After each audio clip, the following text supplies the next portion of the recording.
Hi there.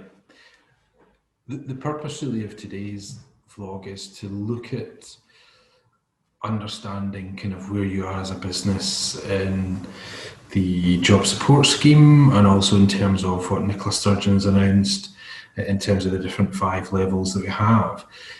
It's obvious that there's a huge deal of confusion in terms of what's going to happen. There also appears to be a fairly short period of notice before a particular geographic region or a particular sector of the business community will be moving from different levels.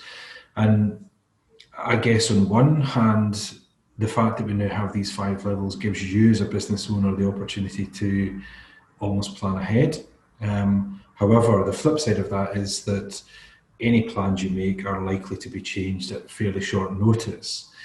From an employment law point of view, it's clear that what you need to be thinking about is the terms and conditions of employment, looking at the contracts to make sure the flexibility is there for you to have your workforce as flexible and as mobile as you possibly can.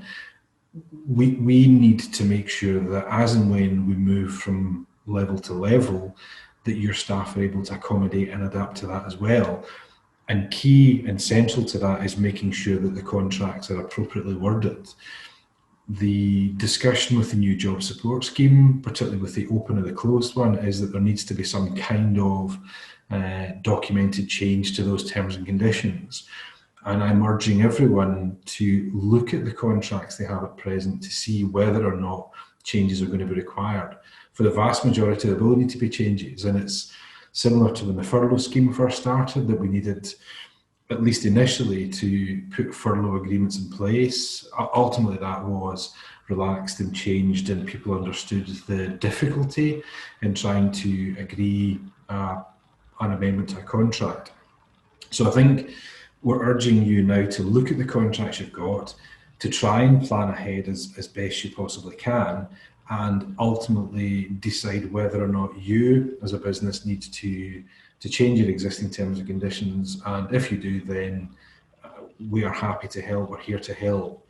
What we've already done is actually pull together, in effect, a job support scheme agreement, which reflects the flexibility that you will require as a business, that it's not just a fixed change to the contract, it's almost this kind of rolling change as and when the levels to change. So if anyone would like any further information on those agreements, or indeed just wants a discussion in terms of where you are as a business, in terms of what changes you will need to be thinking about, and even if you just want somebody to review your contracts of employment, then we're more than happy to do that. So feel free to get in touch with anyone in the Gilson Gray Employment Law team. Thank you.